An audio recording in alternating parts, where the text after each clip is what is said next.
The camera opens on a dark alley in London. Rain glistens on the cobblestones, neon lights flicker in the distance, and the faint echo of a pub door slamming shut cuts through the silence.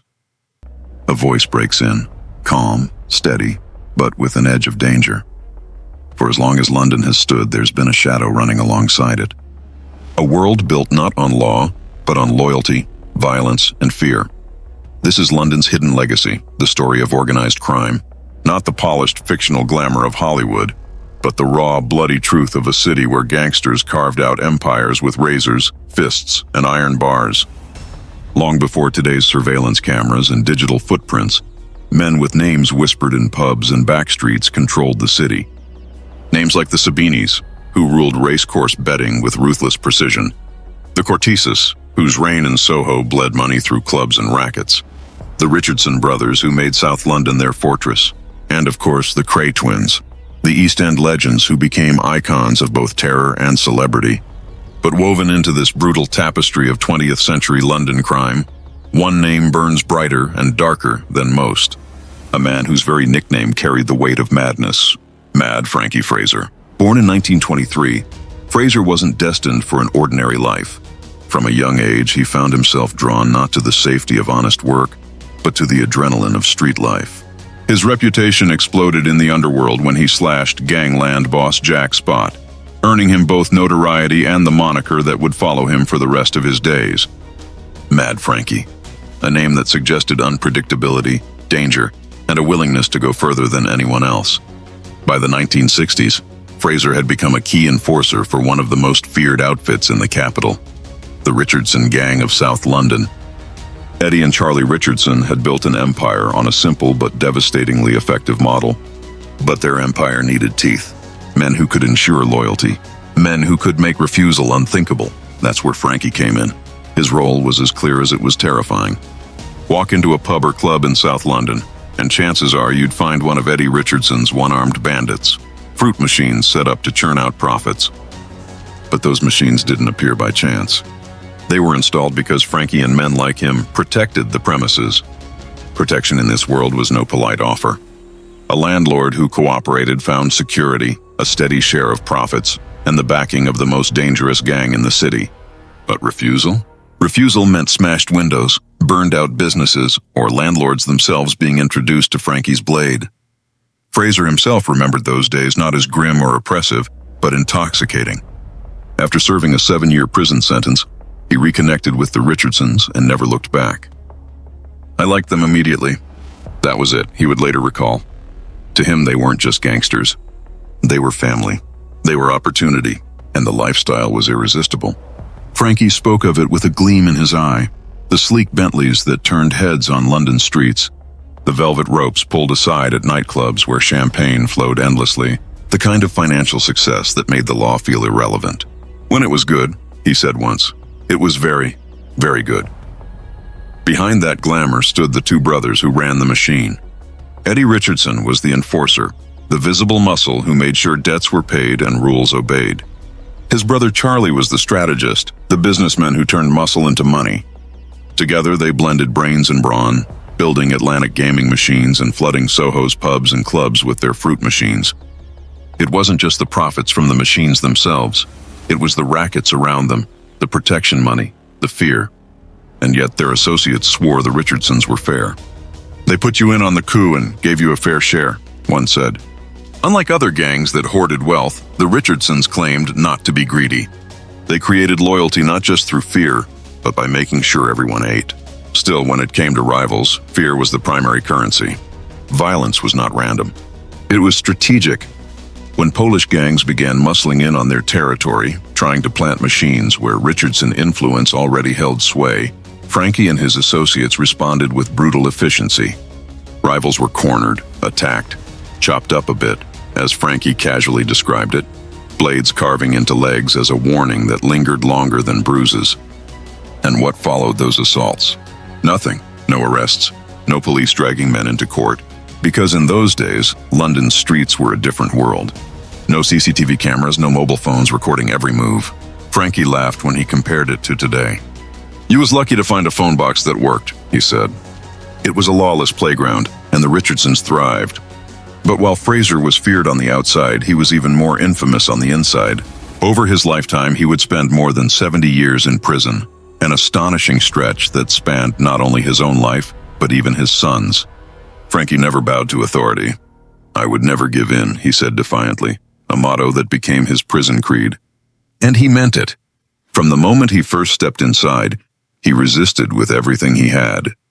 When riots broke out in Parkhurst Prison, Fraser wasn't just a participant, he was the spark.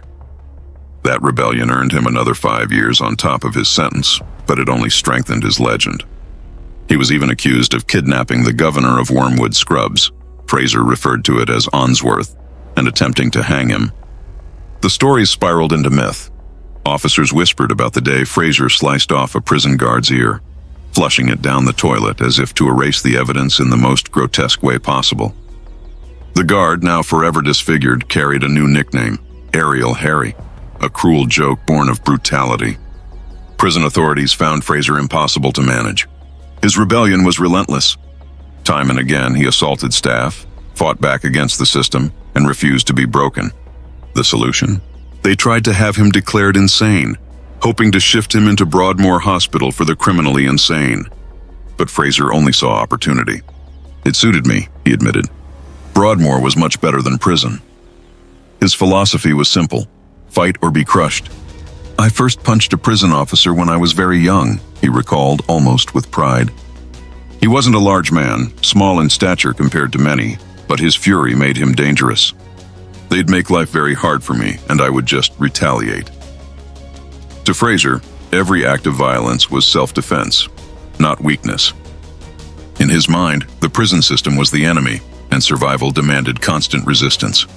And yet beneath the madness and the violence, there was a strange consistency. Frankie was always, in his own way, loyal to the Richardsons, to his code, even to his warped sense of fairness. He was chaos contained in a man, someone who thrived in a world of fear because he knew how to make others more afraid than he ever was. But as the 1960s rolled on, cracks were beginning to show. The Richardsons' empire had grown bold, too bold. Violence that once hid in the shadows was spilling into the open. Frankie's reputation as an untouchable enforcer was colliding with a system that could no longer ignore him. London was changing, and the very forces that had once made the Richardsons invincible were now turning against them. The story of Frankie Fraser and the Richardsons was reaching a boiling point. The glamour of the Bentleys and nightclubs would soon be overshadowed by trials, betrayals, and brutal reckonings. For Mad Frankie, the taste of power was sweet, but the cost of loyalty was about to become unbearable. The East End of London, narrow streets, cramped flats, and smoke-filled pubs where whispers traveled faster than the police. Here, across the river from South London's Richardson Empire, another dynasty rose to power. They were called simply the Firm. Their leaders were a trio of brothers, fronted by the imposing presence of Charlie Kray and defined by the identical twins who would etch their names into British criminal folklore, Ronnie and Reggie. To the public, they were almost mythic, two mirror images in sharp suits, moving like shadows through Soho's clubs and the East End's back streets. To their loyal followers, they were protectors and providers. But behind the glamour, behind the aura of invincibility, lay a much darker truth. Ronnie Kray was the fire that burned brightest and most dangerously. His mind was a battlefield. Diagnosed with paranoid schizophrenia, his world was filled with delusions of grandeur and flashes of terrifying violence. He dreamed not only of ruling the East End, but of extending his empire to every major city across the United Kingdom. To him, the Firm wasn't just a gang, it was destiny. He carried himself as if the crown of the Underworld had already been placed on his head. But his condition made him unpredictable. Conversations could turn in an instant. Loyalty was rewarded lavishly, but perceived disloyalty could mean sudden, brutal punishment. And yet the Krays insisted on their own twisted code of conduct. Women and children were, in their words, untouchable. Ordinary working people, the very backbone of East London, were not to be harassed or exploited. They styled themselves as Robin Hood figures, sparing the innocent while reserving their fury for rivals, traitors, and those who dared step into their territory. As Reggie once remarked, any ruse we had was only amongst ourselves. It was a principle that, paradoxically, won them a strange respect from locals. Fear was ever present, but so too was admiration. The butcher, the dock worker, the shopkeeper.